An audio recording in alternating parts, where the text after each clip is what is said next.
Good morning বন্ধুরা, আজ 13 September শনিবার। আজকের সকালের বরাক তথা সমগ্র আসামের গুরুত্বপূর্ণ খবরগুলি হলো: স্পেশাল ইন্টেন্সিভ রিভিশন অর্থাৎ এসআইআরের নথি তালিকায় কেন রেশন কার্ডকে মান্যতা দেওয়া হয়নি, তার উত্তর স্পষ্ট হচ্ছে। নাগরিকত্ব দুরস্ত, ক্রমেই রেশন কার্ড আর পরিচয়পত্র হিসাবেও গ্রাহ্য হবে না, সেই প্রক্রিয়া ইতিমধ্যেই শুরু হয়েছে। নরেন্দ্র মোদীর সরকার সিদ্ধান্ত নিয়েছে আয়কর দাতারা তো রেশন পাবেনই না, সেই সঙ্গে রেশনে সস্তায় অথবা বিনামূল্যে খাদ্যশস্য পাওয়ার যোগ্যতা যাদের নেই, সেই সব রেশন কার্ডও বাতিল করা হবে। রাজ্যগুলিকে এই মর্মে পদক্ষেপ নিতে বলছে কেন্দ্র। করদাতাদের সংখ্যা এবং আয় সীমার বিস্তারিত তথ্য central board of director taxes ও আয়কর বিভাগের থেকে নিয়েছে কেন্দ্র। এবার সেই তথ্য মিলিয়ে দেখা শুরু হয়েছে রেশন কার্ড গ্রাহকদের তালিকার সঙ্গে। কেন্দ্রীয় খাদ্য ও গণবণ্টন দপ্তর দেখছে কতজন আয়করদাতার রেশন কার্ড রয়েছে এবং কারা কত টাকা কর দিয়েছেন। ইতিমধ্যেই দেশ জুড়ে 1,17,00,000 কার্ড চিহ্নিত হয়েছে। সেগুলিকে 30 সেপ্টেম্বরের মধ্যে উপভোক্তা তালিকা থেকে বাদ দেওয়ার কথা বলা হয়েছে।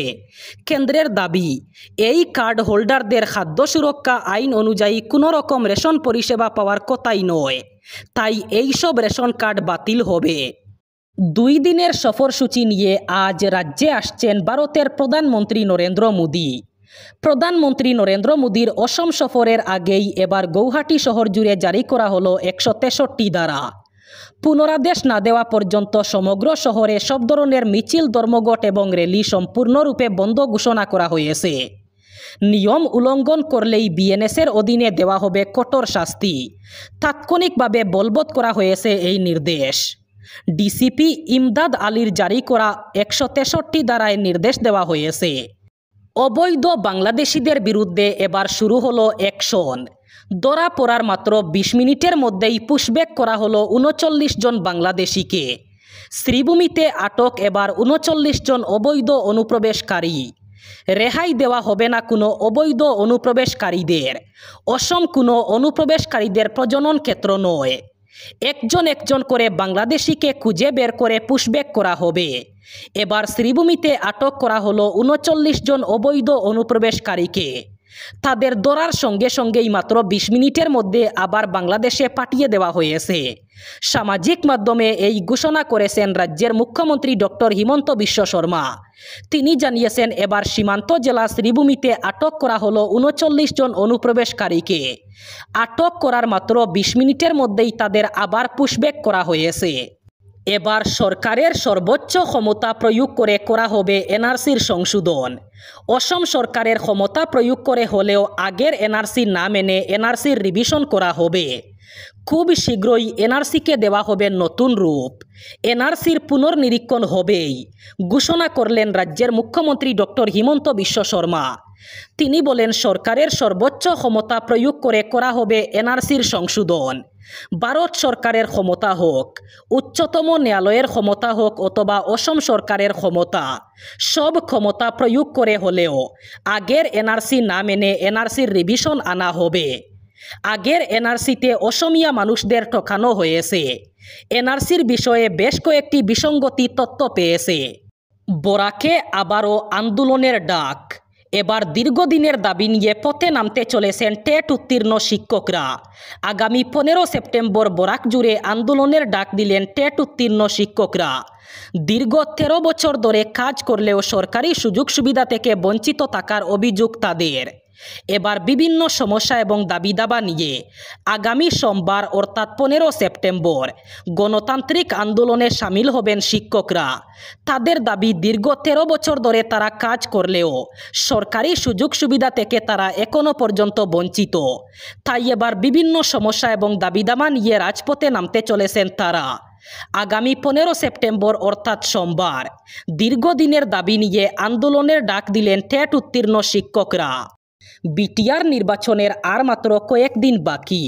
ইতিমধ্যেই প্রতিটি রাজনৈতিক দলের প্রচার তুঙ্গে।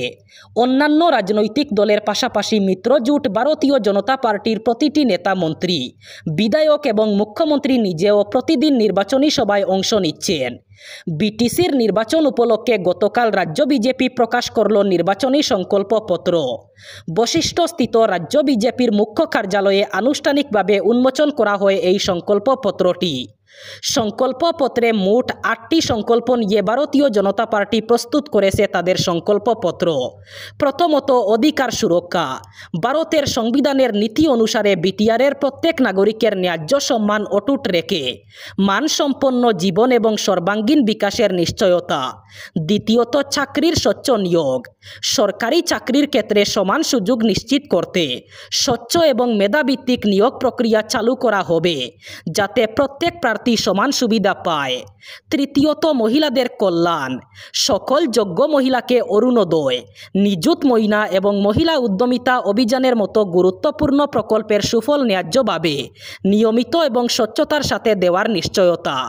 চতুর্থ, মহিলা সহায়তা প্রকল্প।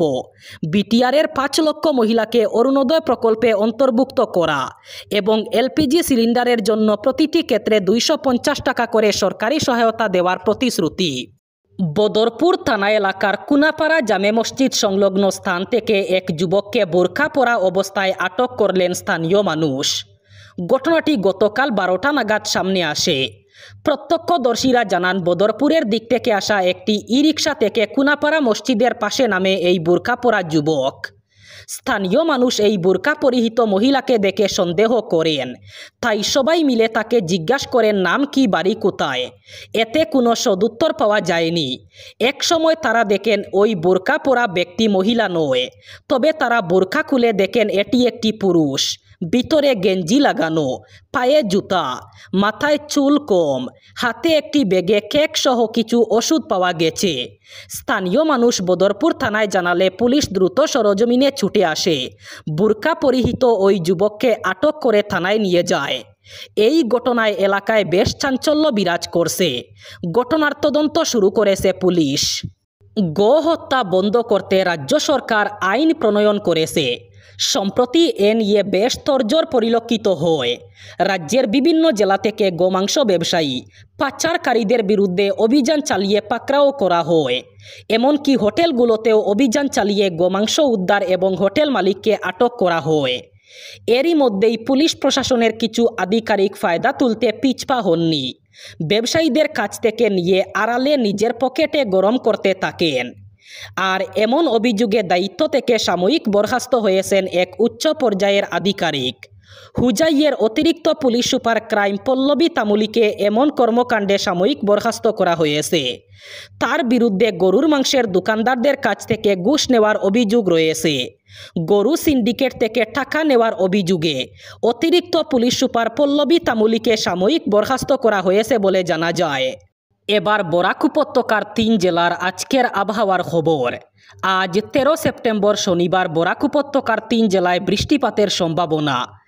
আজ শিলচর কাচারে সর্বোচ্চ তাপমাত্রা থাকবে 30 ডিগ্রি সেলসিয়াস এবং সর্বনিম্ন তাপমাত্রা থাকবে 26 ডিগ্রি সেলসিয়াস। শ্রীভূমি করিমগঞ্জে আজ সর্বোচ্চ তাপমাত্রা থাকবে 30 ডিগ্রি সেলসিয়াস এবং সর্বনিম্ন তাপমাত্রা থাকবে 26 ডিগ্রি সেলসিয়াস। একইভাবে হাইলাকান্দি জেলায়ও আজ সর্বোচ্চ তাপমাত্রা থাকবে 30 ডিগ্রি সেলসিয়াস এবং সর্বনিম্ন তাপমাত্রা থাকবে 26 ডিগ্রি সেলসিয়াস। আজ বরাক উপত্যকার 3 জেলায় বৃষ্টিপাতের সম্ভাবনা।